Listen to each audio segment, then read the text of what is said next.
Good evening friends, कैसे हैं आप सब लोग। आज रिजल्ट डिक्लेयर हुए हैं। आज है 9 जनवरी 2024 और नवंबर 2023 के सीए इंटर और सीए फाइनल के अटेम्प्ट्स के रिजल्ट आज आईसीएआई ने डिक्लेयर किए हैं। तो मेरे सामने ये टेबल है सीए फाइनल के रिजल्ट्स का। एक बार फटाफट से पास परसेंटेज को गो थ्रू कर लेते हैं। Group one, total number of candidates appeared are 65,294। ठीक है। इसमें से पास कितने हुए? 6176। So pass percentage is 9.46। ठीक है। Then group two, 62,679 people appeared और जिसमें से 13,520 पास हो गए। इसका मतलब 21.6%। तो ग्रुप टू का रिजल्ट अच्छा है, 21% रिजल्ट लगा है। ग्रुप वन का कंपैरेटिवली कम है, 9.46। और फिर देखते हैं कि बोथ ग्रुप्स, जिन्होंने बोथ ग्रुप्स दिए और दोनों ग्रुप क्लियर कर लिए, जो सीए बन गए, ऐसे कितने लोग हैं? ऐसे लोग हैं 3,090। और टोटल कितने कैंडिडेट्स ने दोनों ग्रुप दिए थे? 32,907। इसका मतलब है pass percentage is 9.42 for both groups. ठीक है। तो जो जो भी पास हो गए हैं उन सबको heartiest congratulations and well wishes for their future endeavour. उसके ऊपर मैं सेपरेट वीडियो बनाऊंगा कि सीए बनने के बाद में मेरा एक्सपीरियंस क्या रहा, मैंने कितने इंटरव्यूज दिए, कहाँ कहाँ पे मैंने जॉब किया, अभी मैं जॉब कहाँ पे कर रहा हूँ, कितनी सैलरी कमा रहा हूँ। ठीक है। एकदम बिल्कुल रैप बन गया नहीं। एंड देन अब बात करते हैं, ये वीडियो है उन लोगों के लिए जो फेल हो गए, बिकॉज मैं भी फेल हुआ हूँ। मैं फर्स्ट अटेम्प्ट सीए नहीं बना हूँ। ठीक है। मैं भी आपकी तरह ही मीडियोकर बच्चा रहा हूँ इन सीए, क्योंकि 11 12 में तो हम टॉपर थे, लेकिन 11 12 के टॉपर सीए में फेल भी हो सकते हैं। तो चलो देखते हैं कि सीए फेलियर के क्या रीजन है भाई।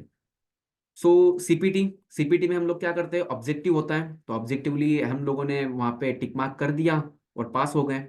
लेकिन जब हम सीए इंटर और सीए फाइनल में आते हैं, तो CA inter CA final objective नहीं होते हैं। यहाँ पे हम लोगों को लिखना पड़ता है। ठीक है। और हमारा answer copy is only the way to communicate your thoughts to your examiner. तो जो भी एग्जाम में क्वेश्चन पूछे गए उसका जवाब कम्युनिकेट करने का तरीका सिर्फ और सिर्फ आंसर पेपर है। आप कितने स्मार्ट हो, या आपके कोई वहां पे कोई आपका नाम से नहीं पता चलता है, ना ही वहां ये पता चलता है कि आप फर्स्ट अटेम्प्ट दे रहे हो या आपने 10 अटेम्प्ट दिए है। वहां पे कुछ नहीं पता चलता, वहां पे सिर्फ आंसर पेपर ही है आपका जरिया कम्युनिकेट करने का। सो ऐसी कौन सी कॉमन मिस्टेक्स है जो हम सब ने की है जिसकी वजह से हम लोग फेल होते हैं या फिर फेल होने की प्रोबेबिलिटी बढ़ जाती है? ऐसी बहुत सारी मिस्टेक्स है, लेकिन टॉप 3 मिस्टेक्स हम लोग डिस्कस करेंगे। First and foremost mistake is don't involve in any other business while doing CA. अगर आप सीए कर रहे हो ना, तो सिर्फ सीए करो। सीए के साथ साथ मैं ऑप्शन ट्रेडिंग भी कर लूंगा, सीए के साथ साथ मेरे को शेयर मार्केट भी सीखना है, सीए के साथ साथ मेरे को दुकान पे भी बैठना है, मेरे को ये बिजनेस करना है, वो बिजनेस करना है। क्योंकि ये पैसा कमाने की जो क्यूरियोसिटी होती है ना, वो बहुत ज्यादा होती है 20 से 25 साल की उम्र में। तो हम लोग क्या करते हैं, अलग अलग बिजनेसेस में इन्वॉल्व हो जाते हैं और फिर एकेडमिक्स में फेल हो जाते हैं। जितना आप डिले करोगे उतना डिले आपकी डिग्री हाथ में आएगी, और उसकी वजह से फिर आपकी जॉब भी उतनी दूर जाएगी। सो एकेडमिक्स पे फोकस करो। 5 साल आपको देना है इस डिग्री के लिए। एक बार डिग्री आ गई, बाद में पूरा समुद्र आपका है, फिर जहां आपको जाना है वहां जाइए। एक बार सीए बन गए, आप ऑडिट में गए, अकाउंटिंग में गए, वेल्थ मैनेजमेंट में गए, प्राइवेट इक्विटी फर्म्स में गए, बहुत सारी अपॉर्चुनिटीज आपके लिए ओपन है। ठीक है। सो अभी कोई अगर बिजनेस कर रहे हो तो सबसे पहले उसको खत्म करो। खत्म करो इन द सेंस उसको स्टॉप करो थोड़ी दिन के लिए, पहले सीए बन जाओ और बाद में ये सब चीजें कर लेना। दूसरी कॉमन मिस्टेक्स हम लोग क्या करते हैं, हम रिटर्न प्रैक्टिस नहीं करते हैं। 12th के बाद में हमारी रिटर्न प्रैक्टिस छूट जाती है बिल्कुल। हम लोग क्या करते हैं, हम एफआर एसएफएम या अकाउंटिंग, कॉस्ट अकाउंटिंग, इन सब के जो क्वेश्चंस होते हैं उसको कैलकुलेटर पे सॉल्व करते हैं। कैलकुलेटर पे सॉल्व कर लेते हैं, अच्छा अच्छा इसका ये टोटल है, ये टोटल है, ये मेरा टैली हो गया। हम लोग को लगता है चलो वाह मेरा तो टैली हो गया। लेकिन इसकी हम लोग रिटर्न प्रैक्टिस नहीं करते हैं। और हम अपनी रिटर्न प्रैक्टिस को टेस्ट करते हैं लाइव पेपर में, कि मैं क्या लिख सकता हूँ, कितना अच्छा लिख सकता हूँ, और तब मालूम पड़ता है कि हमने कोई रिटर्न प्रैक्टिस नहीं की है, जिसकी वजह से आज पेपर में कुछ ठीक से लिख नहीं पा रहे हैं, बार बार मिस्टेक्स कर रहे हैं, बार बार इरेज कर रहे हैं। फिर इसकी वजह से क्या होता है, आपका बैड इंप्रेशन फर्स्ट पेपर से ही शुरू हो जाता है, और एक पेपर आपका खराब गया तो आपके बचे हुए 7 8 पेपर जो भी है उसमें आपका मन नहीं लगता। इसलिए रिटर्न प्रैक्टिस करना बहुत जरूरी है, बिकॉज पेपर में तो जाके लिखना है। तो घर पे जब हम प्रैक्टिस कर रहे हैं तो फिर कैलसी पे सिर्फ क्यों करें? ब्लैंक पेपर्स लेके आओ, कॉपीज लेके आओ, और जितना हो सकता है उतनी रिटर्न प्रैक्टिस करो। एक बार आपकी रिटर्न प्रैक्टिस हो गई तो फिर उसके बाद में आप कैलसी पे जा सकते हो for your FR and SFM. ठीक है। Same rule apply for your audit and law. Audit law मेरे फेलियर के सब्जेक्ट, इसमें फेल हो गया था। दिक्कत क्या थी? Layman language. हम लोग क्या करते हैं पेपर में, लेमैन लैंग्वेज में आंसर्स लिख के आते हैं। ICAI don't want layman language, वहां पे प्रोफेशनल लैंग्वेज लगती है। मैं ये नहीं बोल रहा हूँ कि पूरी लीगल लैंग्वेज आपको लगेगी, बट जो आईसीएआई के सजेस्टेड आंसर कॉपीज होते हैं वो एक बार देखिए, उसमें क्वेश्चंस को कैसे सॉल्व किया है, एंड उसके हिसाब से आपको अपने पेपर को सॉल्व करना है।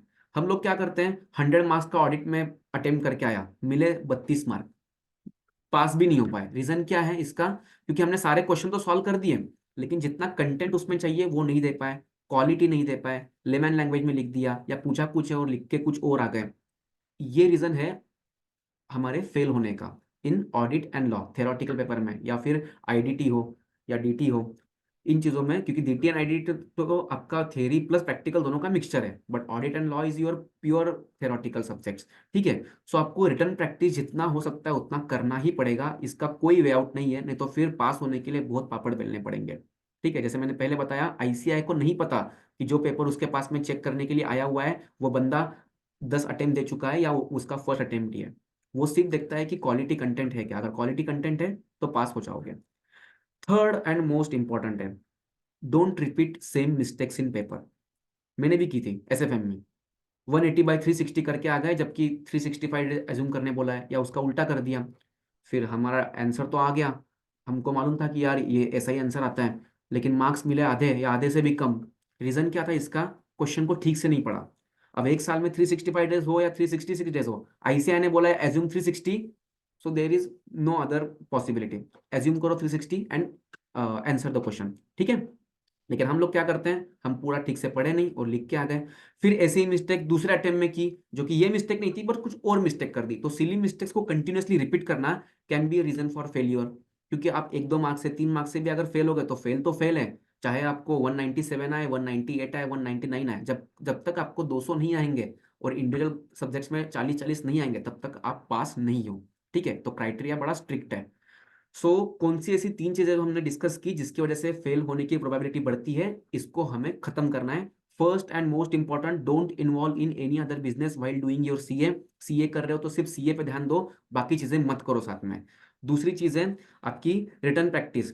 आपको रिटर्न प्रैक्टिस करनी पड़ेगी। इतने पेपर्स लिख डालो कि भाई रद्दी 10-15 किलो की जमा हो जाए आपके घर में, चलेगा, कोई दिक्कत नहीं है, लेकिन रिटर्न प्रैक्टिस आपको करनी ही पड़ेगी। Third, don't repeat same mistakes. ठीक है, सेम मिस्टेक्स को रिपीट मत करो। एक बार मिस्टेक कर दी, उससे सीख लो, और अगले पेपर में फिर इस बात को ध्यान में रखना कि मैंने ठीक से क्वेश्चन ना पढ़ने की वजह से पिछली बार मैं फेल हुआ था, तो इस बार मुझे वो चीज नहीं करनी है। ठीक है, सो ये 3 चीजें कर लो, आपका सीए होने का चांसेस, इसकी प्रोबेबिलिटी काफी बढ़ जाएगी। ओके, चलो बाय।